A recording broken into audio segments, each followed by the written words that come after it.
জাতীয় নির্বাচন এবং গণভোট একই দিনে হলে এটা অবশ্যই একটা কেওটিক পরিবেশ তৈরি করবে। প্রথম কথা হচ্ছে আমরা যে বিষয়টা নিয়ে গণভোট করার আহ্বান সরকার জানিয়েছে বা গণভোট করার কথা বলছে, সেই বিষয়গুলো নিয়ে কি আমাদের দেশের সংখ্যাগরিষ্ঠ জনগণ অবগত আছে কিনা। এবং 48টা পয়েন্টে গণভোট মানে কিন্তু আসলে একটা বড় ব্যাপার। সেখানে যদি হ্যাঁ ও না ভোটও দেওয়া লাগে তাহলে এটা একটা বিশাল আয়োজন আছে, অনেকগুলো মানুষকে এটার সাথে ইনভলভ করার ব্যাপার আছে। আপনি যদি এখনও একটা সার্ভে চালান, এই বিশ্ববিদ্যালয়ের শিক্ষার্থীদের মধ্যেও যদি চালান, তাহলে বেশিরভাগ ক্ষেত্রে যে উত্তরটা পাওয়া যাবে সেটা হচ্ছে কী বিষয়ে গণভোট হচ্ছে, বিষয়গুলো কি, সেগুলো নিয়ে কিন্তু তারা অবগত না, তারা জানে না। সুতরাং আমি যেই গণভোটটা আয়োজন করতেছি সেই বড় গণভোটটা হবে হচ্ছে আসলে দেশের সংখ্যালঘিষ্ঠ একটা জনগণকে নিয়ে, এবং সংখ্যালঘিষ্ঠ এই জনগণের মধ্যে যারা সংখ্যাগরিষ্ঠ তাদের হ্যাঁ এবং নায়ের ভিত্তিতেই কিন্তু একটা জিনিস বের হয়ে আসতেছে, বা একটা জিনিস জয়ী হচ্ছে, বা একটা বিষয় হেরে যাচ্ছে। যারা জানে না আসলে যে গণভোটটা আমরা কী নিয়ে করছি, এটার প্রায়োগিক দিক কী, শুধু একটা হ্যাঁও না দিতে হবে, তারা আবার একই দিনে যখন জাতীয় নির্বাচনের ক্ষেত্রে ভোটটা দিবে তখন এটা অবশ্যই একটা কেওটিক পরিবেশের তৈরি করবে।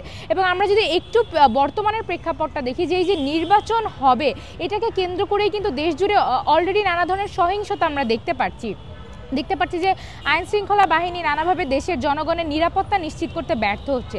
সুতরাং গণভোট এবং জাতীয় নির্বাচন একই দিনে হওয়ায় এই যে সহিংসতার হার এটা যে বেড়ে যাবে না, বা এটাকে যে আসলে কীভাবে আইন শৃঙ্খলা বাহিনী নিয়ন্ত্রণ করবে সেটা কিন্তু আমাদের কাছে এখনো স্পষ্ট না। জাতীয় নির্বাচন 2026 এবং গণভোট 2026 একই দিনে হলে দেশের রাষ্ট্রীয় অপচয় থেকে বেঁচে যায় আর কি।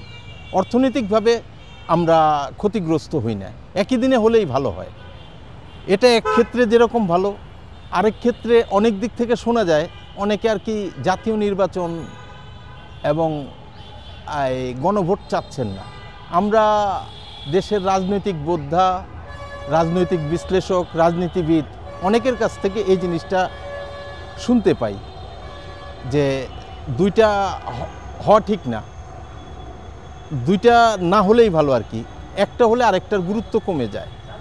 তো ব্যক্তিগতভাবে আমি মনে করি যে দেশের অর্থনৈতিক প্রেক্ষাপটে আমরা যেহেতু গরিব দেশ, আমাদের একই দিনে হইলেই ভালো হয়। এটা আমার মতো সাধারণ মানুষের কথা আর কি।